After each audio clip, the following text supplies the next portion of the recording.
Hey guys, welcome back to Spin Crochet Repeat RCC. Today I'm going to show you how to make a plying bracelet. This is a method that will let you make a 2-ply of your yarn, your spun yarn, when you prefer not to do a center pull ball, or if you have limited bobbins, don't want to change the bobbin, etc. So I'm going to change the camera angle so you can see what I'm doing, and we'll get started.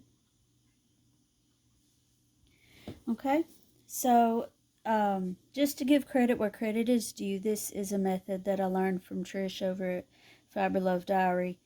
And what you're going to want to do is take the end of your yarn, you're going to wrap it around your pinky, not too tight, but firmly wrap, maybe 3 or 4 or 5 times just so it's secure. Now it's still fairly loose. See, I can still get a hold of it, but it's not unraveling on its own. I'm going to pull it back through the orifice. I still have it going over the hooks, which I know you can't see, but there we go. Just like it was when I just finished spinning it, I'm going to just let it come back off of that so that it is more controlled and I don't end up with a puddle of yarn barf.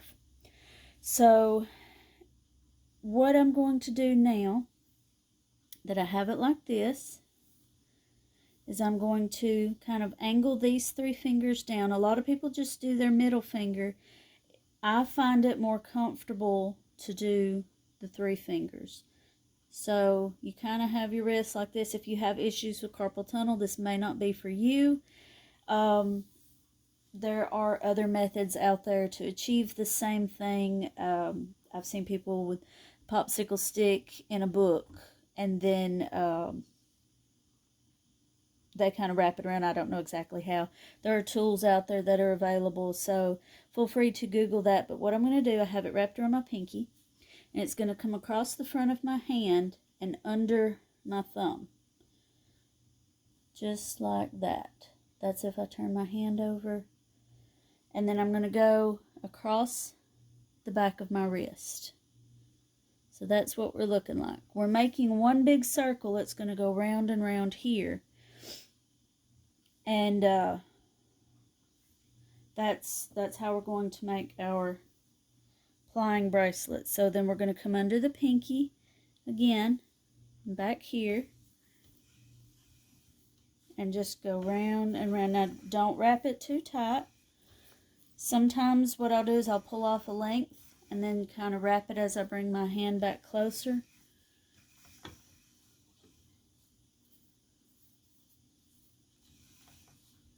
And it's just going to build up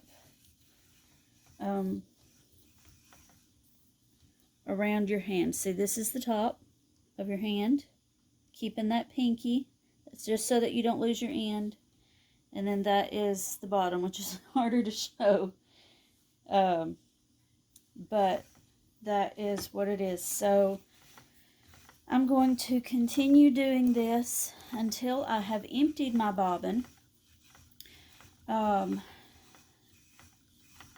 I may have to, if it gets to be too much, I may have to do a second bracelet, but I will show a little trick that I have found.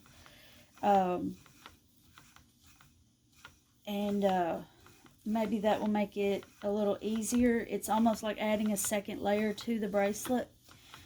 I kind of just said, well, hey, I hope this works. This is what I'm going to do. If it doesn't work, then I would have ended up having to cut the single and do all sorts of things. But it did work, so maybe it will be a shortcut for you all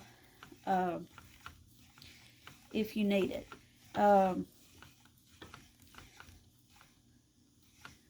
See how it's continuing to build. Now, my fingers are getting a little uncomfortable,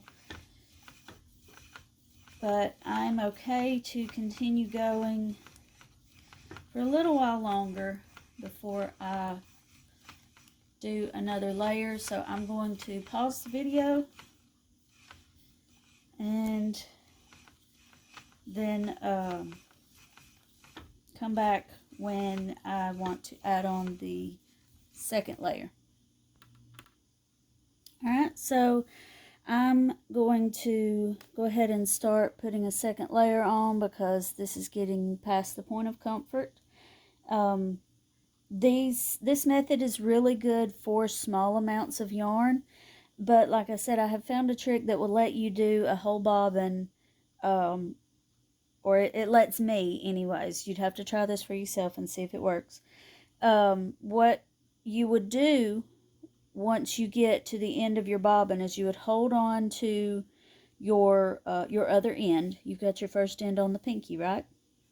So you would hold on to your other end and you would slip your fingers out like that, and this is why it's called a plying bracelet, because it's going to sit around your wrist. Those other tools that I talked about, the book with the popsicle stick in it, you take that off and you put it around your wrist in the same manner. I have not finished this bobbin, so what do I do when I have slipped this off and I still have a lot more to go? I'm going to keep the end around my pinky. We don't ever turn this loose. But what I'm going to do is I'm just going to slip this up as far as it will go. That's another reason why you don't want to make it really tight when you're wrapping it around. And I'm simply going to begin again. I'm going to, just like when I started, go over the backs of the fingers, and then over the wrist, and then over the fingers again, over the wrist. And so I'm going to keep doing this, and I have found, I've tried this a couple of different times, because I thought, well, the first time I ended up with basically 2 layers to the bracelet. And I thought, well, maybe it just works with that. Maybe if I was just having a really good day and it was kind of a fluke that worked. So the next time I did it, I tried it with a 3rd layer and it still worked. So you can do this as many times as you have space for your arm to hold those bracelets. And the looser your tension when you are making your bracelets, the further up your arm, just because of how most people's arms are shaped, smaller here and larger here, then the further up you would be able to go. See, I'm kind of at my limit there. If I had done it a little looser, I would be able to go up further.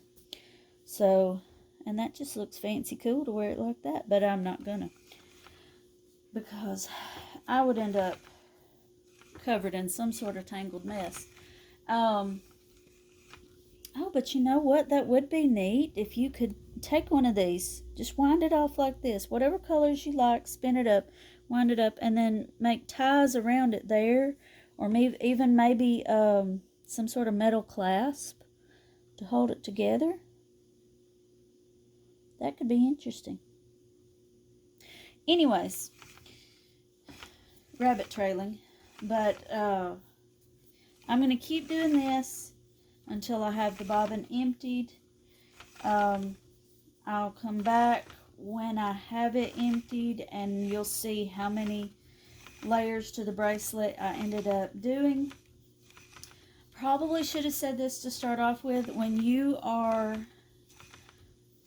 doing a plying bracelet, you are pretty well tied to your wheel until you get all of the yarn off the bobbin. So you need to make sure that you have responsibilities taken care of, or someone, you know, y'all know how to use your head about things. If you have a baby that, you know, may need a diaper change or a feeding or, you know, what have you, make sure you have that taken care of before, or have somebody that can tend to that for you do it during nap time, you know. Just use your head. I'm sure y'all are smart, know how to handle your own lives, so I'll just say use your head, because the more yarn you have, the longer you're tied. And then even once you have it all off the bobbin onto your arm, you're still limited on what you necessarily can do. You can't necessarily go wash dishes with, you know, plying bracelets going up your forearm. You probably could, but I don't imagine it would be very good for the yarn. So, with all of that rambling out of the way, and with fiber in my mouth,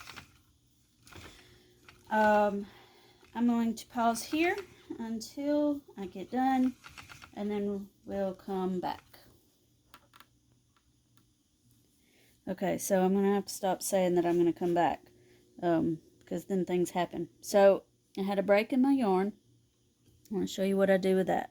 This is part of how I figured out this trick. One, my hand was uncomfortable. Two, I had a break in the yarn. So, I'm going to go ahead and slip this one off.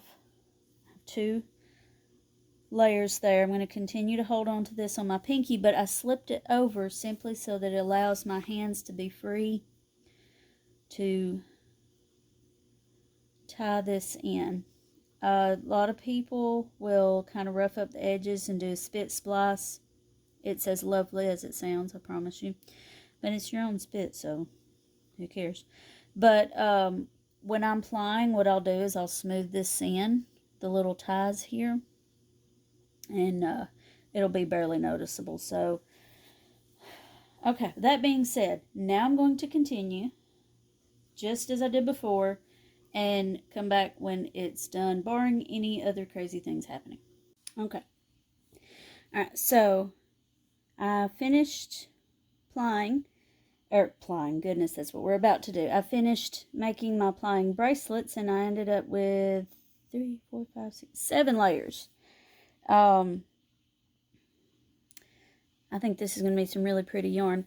I want to re-emphasize that a large portion of the time you're going to do this, if you have this much yarn, I didn't realize I had spun this much on that one bobbin, you are tied to your wheel. So while you're wrapping this, and then again once you start plying. So when you finish plying, goodness, I'm saying the wrong words. When you finish making your plying bracelets, that's a good time to get a sip of water, grab something to listen to, answer a text message, things like that. I actually had my pressure canner running, and so it only had a few minutes before the timer was done. So I actually waited, after finishing this, I waited about starting this next portion to make sure that I could turn it off on time. So something to keep in mind when you're doing this. So now what you're going to do, I've got my leader hanging out here, and this is the end of the last part of my bracelet. I'm going to unwrap this from my pinky. Keep up with your ends. And this has gotten a little bit messed up, but it's okay. I got it. So now you're going to put those two ends together, and I keep a loop here. Pull those fuzzies off of there. So I'm going to take my loop. I'm going to put both ends through my leader loop, and I'm going to overlap it a bit, just like that. I'm going to hold it tight. Now, just like plying with a center pull ball, anytime you ply, you're going to go the opposite direction of from what you spun. So I was doing clockwise before, so I'm going to do counterclockwise with the plying. So I'm going to hold on to this tight, And you're going to want to do that whether you're center pull ball, plying, chain plying, plying off of multiple bobbins. You're going to want to hold on to this really good. And I'm going to get this situated.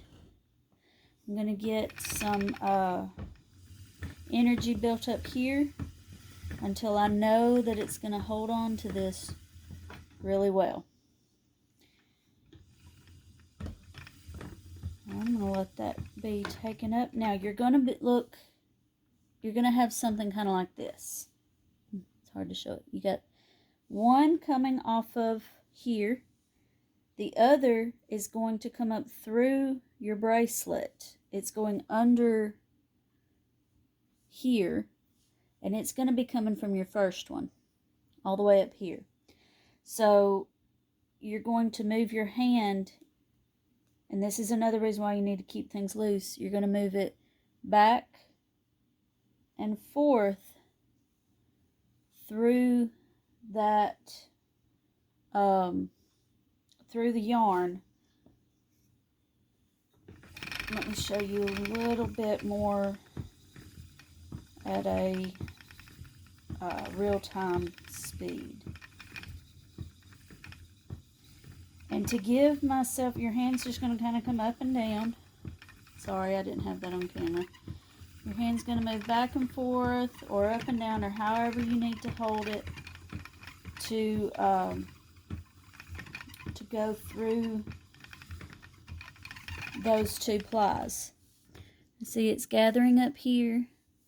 And if you'll notice, what I'm doing is my hand is close to the orifice because I'm trying to keep a little bit of tension here so that as I move my hand back and forth, it gives my hand room to move how I need it to. And then I'll let the spin energy go on up in there.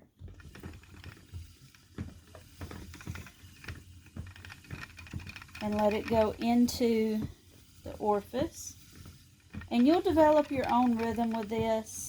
It just takes, like everything else, it takes a little bit of practice.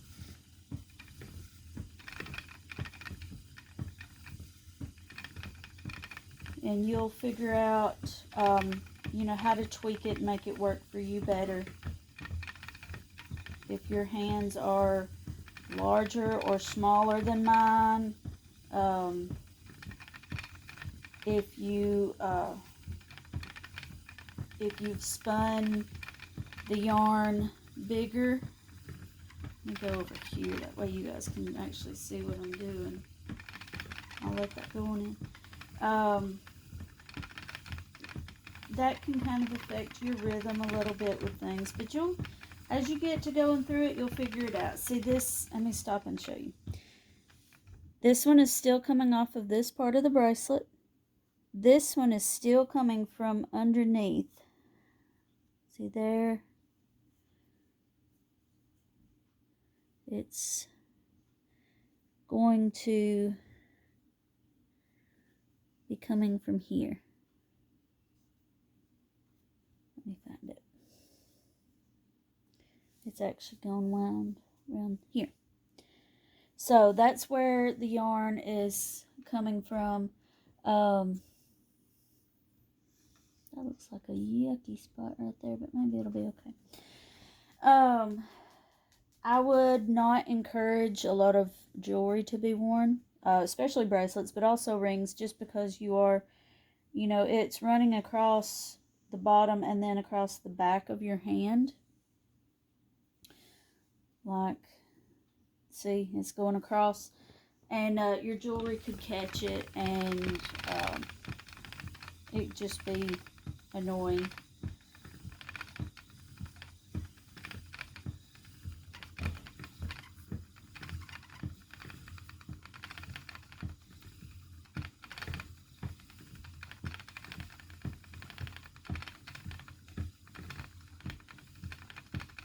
But yeah, that's pretty much it.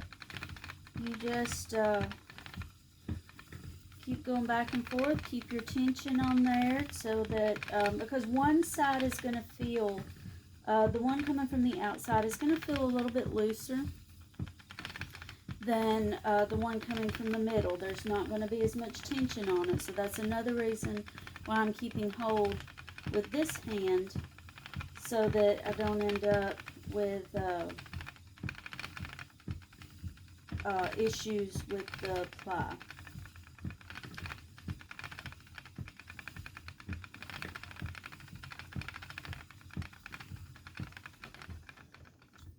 Change hooks.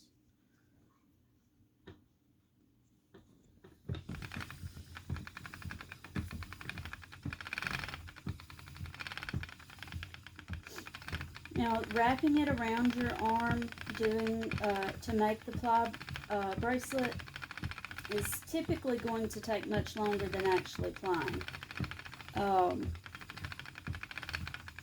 want to say it took probably a good 25, maybe even 30 minutes for me to do that, and that's not even kind of considering that I was filming it, you know, so I was a little slower at the beginning to show y'all how to do this. It still took a good bit of time.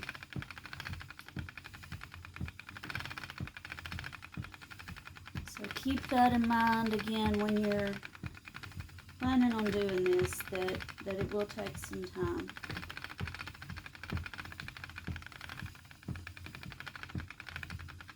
And like I said before, you're tied to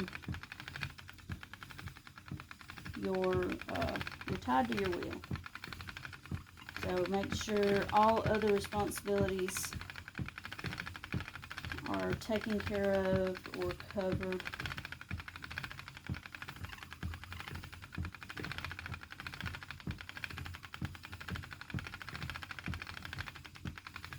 I wanted this yarn. Yeah, I had mentioned when I made the Rolags in the video. I'll link it below where I made the Rolags on my drum carder with this fiber. It's from Paradise Fibers February bag, I believe, and some fiber that I got from Hobby Lobby. So I had mentioned that I wanted it to have a stained glass effect where the dark parts made the colors pop really brightly. And as I'm looking at it, I really think I'm going to like this. I think I'm going to get the effect that I wanted. That looks pretty cool, I think. This is moving much quicker than making the Plying Bracelet. You see I'm down to, I started out with 7 and now I'm down to 6, and this one is rather small. This was from the ply that was running under the rest.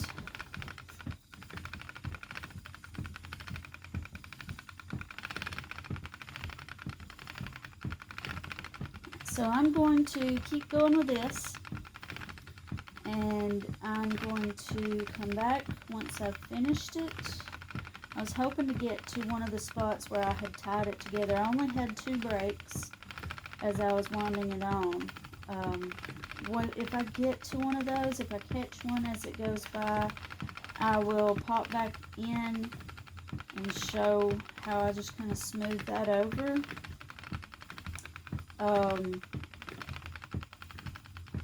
If I don't catch one of those, then I guess that'll just kind of be proof of how simple it is just to cover it up, because it just got covered up without me even noticing it. So I'm going to pause here, and I'll either be back when I find one of those splice spots or when I have finished.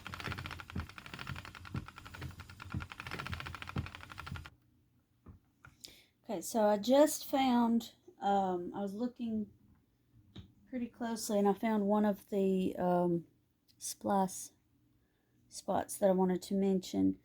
So what I'm going to do, even though some spin energy has already gone into it to ply it, I'm just going to kind of gently separate those two plies back, and I'm going to hold it. I'm going to hold it down. I hope you can see what I'm doing. See, there's one little twig. I'm going to hold it down and I'm going to let that twist go back in there. And then I'm going to hold down the other side and let the twist continue. So it's, I'll give it another spin and hold on to it. So a little extra twist builds up. And see, now you can barely tell it's even there. Yeah, I know you see the knot, but it doesn't look like there's a whole lot extra there going on. And even if it was to stick out, you could, in the finished object, whatever you make from this, you could easily just tuck the ends back in. So, alright, I have whittled it down to 4 layers of my bracelet. And this is what we've got so far. So I'm going to continue on and I'll be back when it's done. Alright, so I thought I would show how I'm going to finish this up. My puppy is needing to go outside. So, as soon as I get to the end of this, we will take care of our, like I've said many times, and in the words of Tommy Pickles, our responsibilities. So I'm done. I've got this last little tiny bit left.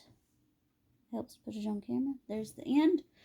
I'm going to hold on to it. Put a lot of extra twist into that end. Some people knot it.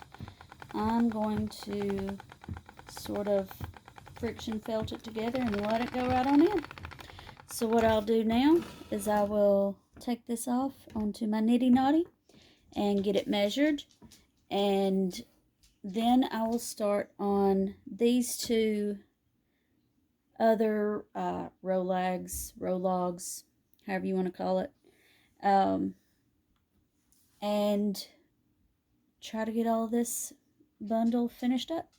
I appreciate you watching. I hope you've learned something. If you can point out anything that I might need to know, any other methods that you use, feel free to put those in the comments below. We can all learn from each other. What I do here might not work for you or for somebody else, but your way might work better than this. And we can all learn from each other, like I said, and help one another grow. So I have to go let that puppy out. Thanks for watching. We'll catch you next time.